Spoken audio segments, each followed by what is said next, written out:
Dans cette 27e édition de la Coupe d'Afrique des Nations de handball hommes, les Guépards du Bénin sont arrivés à Kigali avec peu de certitude. Avec un effectif remanié au quart après les Jeux africains, le retour sur la scène continentale après 3 décennies d'absence, la sélection nationale est en mode découverte et apprentissage.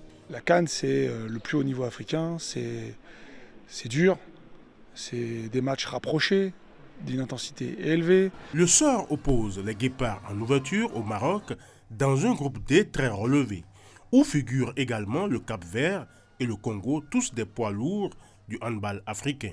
Face au Maroc pour leur premier match de la compétition, Joël Ahossi et les 19 autres Guépards prennent la mesure des exigences du haut niveau continental. Nous sommes venus pour chercher un référentiel et je voudrais profiter pour dire c'est l'apprentissage du haut niveau. Il faut que ça arrive, que nous sachions où est-ce que nous en sommes, que nous connaissons l'étendue du travail à faire. C'est tout le travail que nous avons essayé de faire au niveau des clubs.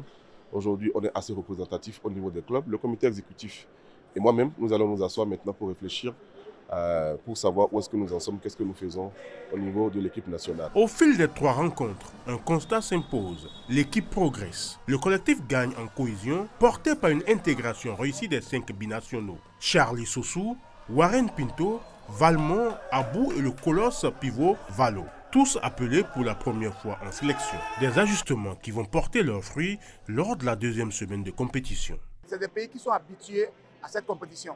Nous, on est venus. Et vous allez constater que progressivement, notre premier match contre le Maroc a été catastrophique. Mais progressivement, contre le Cap-Vert, ils se sont remis un peu des erreurs commises. Et de plus en plus, on évolue. La position, ils ont changé de comportement, tant qu'en défense qu'en attaque.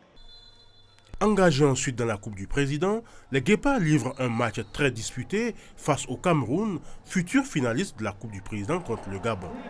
Puis vint la retrouvaille avec le Congo, une semaine après la défaite concédée en phase de groupe. Un duel intense conclu par un nul spectaculaire arraché à la dernière seconde, 27-27. Un nul qui confirme les progrès réalisés.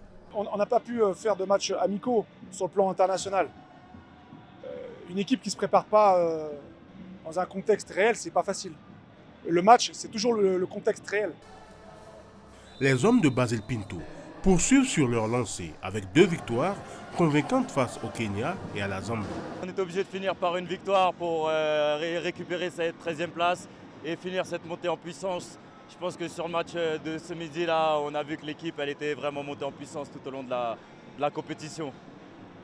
Au-delà du classement final, 13e place continentale et des 2 titres d'homme de match remportés par Renaud Sokegbe et Charlie Sossou, la véritable victoire pour le handball béninois est le retour effectif sur la scène continentale. Il faudra poursuivre le chantier et revenir dans 2 ans avec des idées et ambitions à la hauteur du rêve béninois.